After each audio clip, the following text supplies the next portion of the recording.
Okay, so you just bought a brand new Mercedes. However, someone else in the family, or maybe a friend, drives the car and changes all of the settings. So we're talking things like your seat, or ambient lighting, or the menu layouts, or even the sunblind just starts closing all by itself.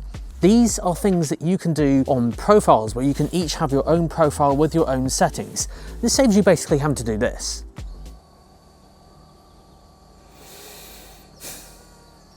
Yes, that can be rather annoying having to put your seat back every single time. So this is where you need to make use of the users function. So I'm going to show you how to do that today. Now, MBUX actually supports up to 7 different users, all and each with your own different settings, which is pretty cool. And I don't think enough of you are using it, so you have to let me know in the comments down below if you've only been using one profile, or if you might consider using other profiles going forward. This does depend on which generation of MBUX you have, because MBUX first came out in 2018 on the A-Class, and you can tell the difference on this one with the wavy lines for the Hey Mercedes voice assistant. And then the second generation came along with the kind of stars for the voice assistants. So that's one way of kind of telling the difference. There is also a 3rd gen and 4th gen, so you guys have to let me know if you want me to do a comparison video between them all. These two differences are fundamentally important because the ones with the wavy lines, you basically just create profiles on here and yeah, that's it. Whereas the second generation, you actually need to scan a QR code, hence why I'm making this video to show you how to do it. Because I think a few of you may have had the 1st generation MBUX and then got a little bit confused when you go to add a user and then it comes up with this QR code. So I'm just going to show you how to do it now. Currently, right now, most important thing to know is the profile selector. Now, the profile selector is typically top right or somewhere at the top of the screen, and you'll have either a silhouette of a person or, in my case, a profile picture. And there he is there.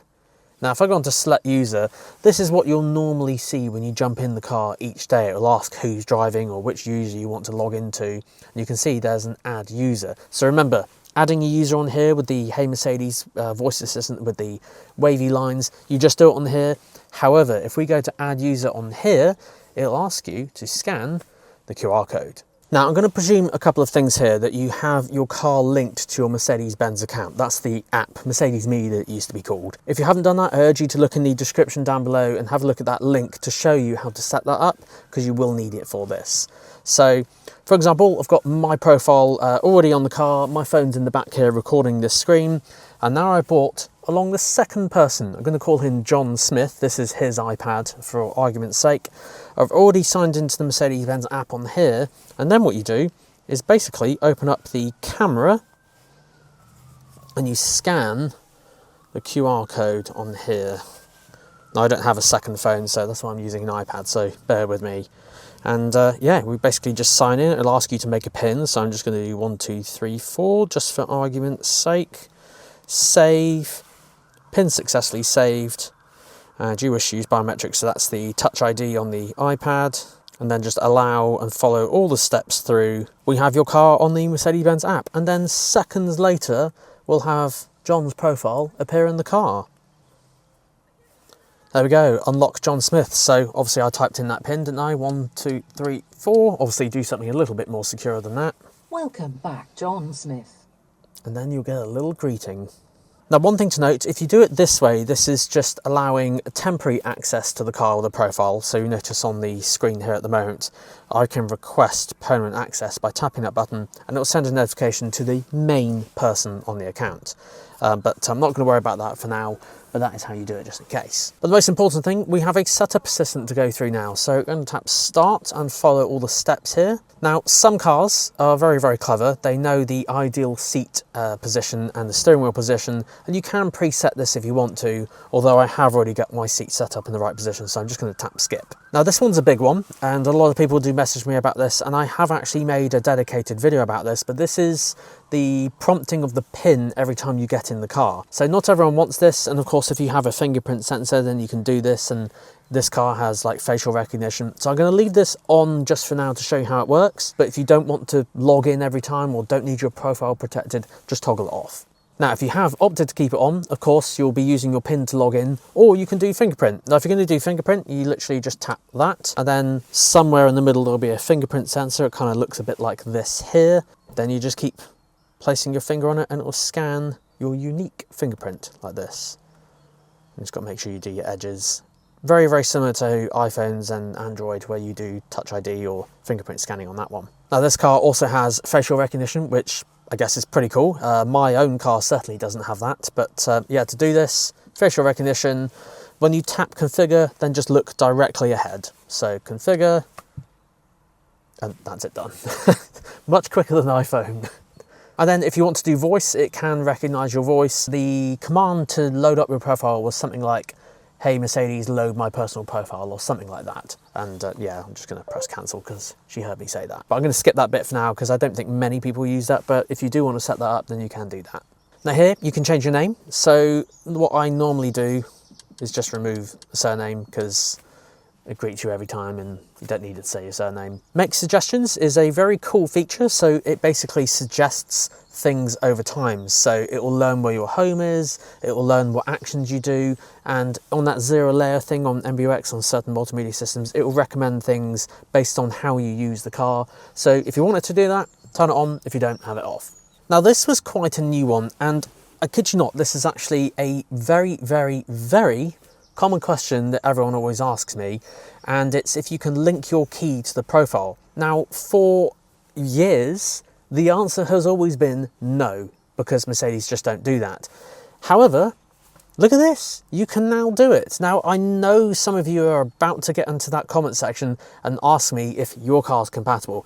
Sadly, I'm not going to know that. You're just going to have to follow this process in the profiles and see if your car can do it. The reason why I wanted to make this video is because this is like a new feature. So I don't know if it's a software update or something like that. So you'll have to reach out and ask Mercedes. But yeah, this is the first car that I've seen that has this. So for reference, this is a Mercedes EQE 2025 and it has Premium Plus, so all the gadgets. But yeah, that's pretty cool. For reference, my car doesn't have this, so this must be a very, very new thing. But yeah, you can now link your key to the profile, so that is pretty cool because I know a few manufacturers have done that before. Next step after this is to add your home address. Now, if you're doing this on your drive, you can just press current position and that will save it as your home address, or you can input your address from there, like a postcode or a road name. Then of course connect your phone. I'll skip that just for now though. And then it will show you the digital extras which are available for the car, and we are almost done. That's the request permanent access I mentioned in the app. So if you want further access to the car with the profile, just need to ask the owner. And then your kind of preference on the 0 layer and classic, which I've mentioned before, but yeah, just different menu layouts. And that's it done.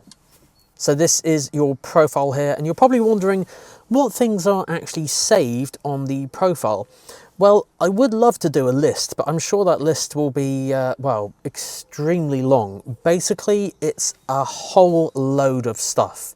I'll list off a few things here. So again, depending on the specification of the car, it could be things like your seat position or ambient lighting, climate control, sun blind, even instrument cluster layouts, EQ preferences, just general settings of the car. I found the things it doesn't save is primarily like safety systems, so things that normally default to on when you turn the car off.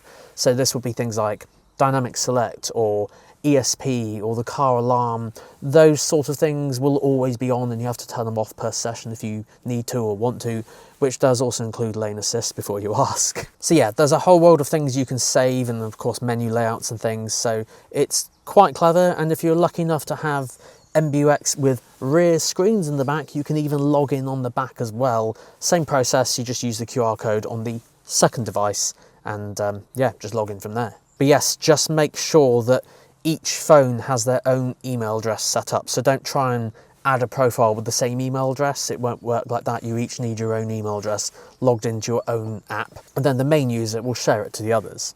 So to switch between users, up here, top right, and then select user, and then of course there's John, the person I made just a moment ago, and then Nick, and of course, as this isn't my car, this is Mercedes-Benz, there's their press fleet there. It ought to have a profile picture, because it looks a bit like Q from James Bond.